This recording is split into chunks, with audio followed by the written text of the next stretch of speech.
Stencil values developer experience very highly. Its tool choices and ecosystem make it a pleasure to develop both individual components and full design systems. We're about to go through the process of creating a new Stencil app to have a look at the directory structure, coding style guide, and the various options we have available in the config files. By the end of this video, we should be confident and ready to start creating awesome components. If you haven't already, make sure you hit that like button and subscribe so you don't miss the next video.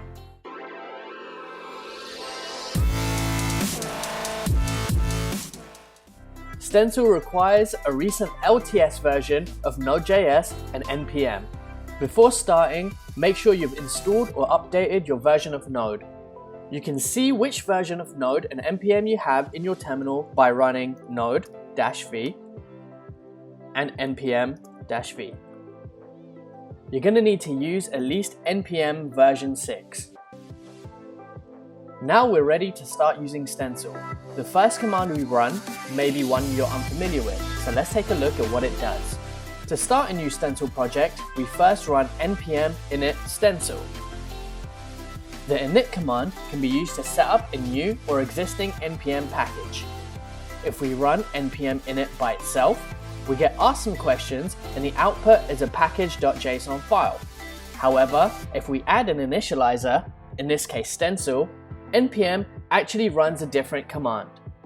Running npm init stencil is the equivalent of running npx create stencil. The package create stencil is installed and the main executable file within the package is run. The output is usually a package.json file along with other initialization related operations being run.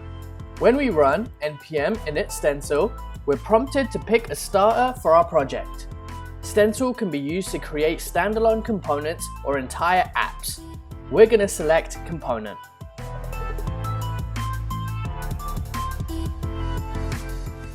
Stencil components are created by adding a new file with a .tsx extension in the source/components directory. The .tsx extension is required because Stencil components are built using JSX and TypeScript. In the next video, we'll dive deeper into both of these technologies. Here's an example of the Stencil component. Don't worry if you don't fully understand what's going on, we're going to go through everything in detail later on. One of the advantages of Stencil is the opinionated directory structure. Everything is laid out logically to make it easy to create decoupled components. The root directory consists of a README file, some config files for TypeScript, Stencil, and editor settings, an MIT license, and an npm package.json file. The fun really happens in the source directory. The index.ts file within this directory is used to export all the components from the components folder. The index.html file acts as a starting point for viewing and testing components.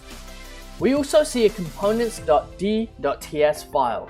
This is a definition file that's auto-generated by the Stencil compiler and contains typing information for all the components that exist in the project. The utils folder is used to store helper methods. When we generate a new components project, we're given a sample utility method named format that formats a name given its parts. The folder also contains a sample test spec file. Finally, the source directory contains the main components directory. According to the Stencil style guide used by the Ionic team to standardize the Ionic core components, each component should be split into its own directory and each file should contain only a single component. We can see the sample component provided to us called myComponent. Let's have a deeper look at the main component class. The first thing we see is the component Decorator.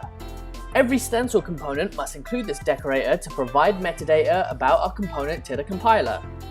Information such as the tag and external styles can be set here. We're going to look at this decorator and others in a later video where we take a deep dive into components.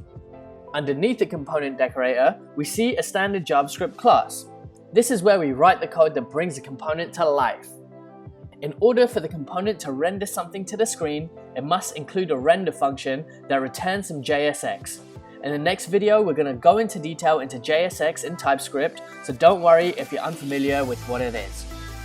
We can see the class properties are decorated with the prop decorator. This tells the compiler that the property is public to the component and can be set with attributes when using the component. Any property decorated with prop is automatically watched for changes. If a user of our component were to change a property's value, our component would fire the render function again, updating the displayed content. This sample component also includes a spec file. Look out for the video on testing and debugging later on in this series, where we'll go into detail on how to test our components. We see a separate CSS file that we can use to style our components.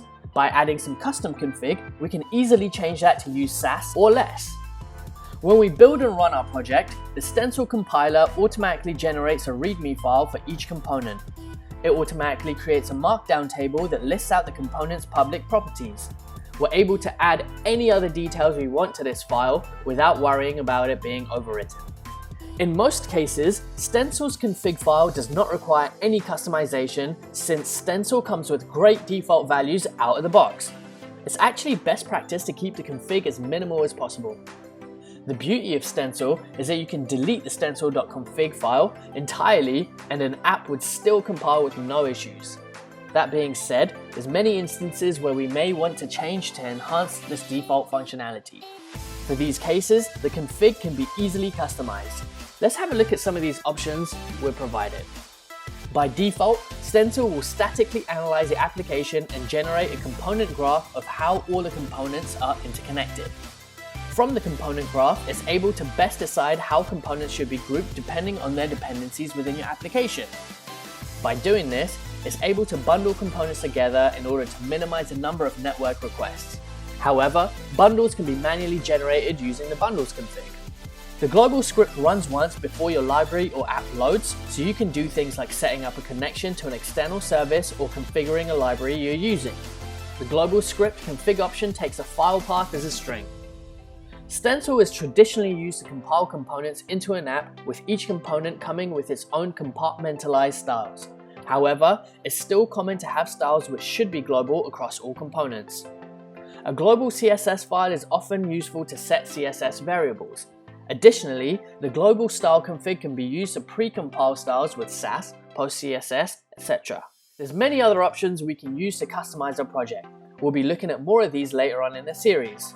In the next video, we're going to look at JSX and TypeScript and look in detail at the code we use to create our components.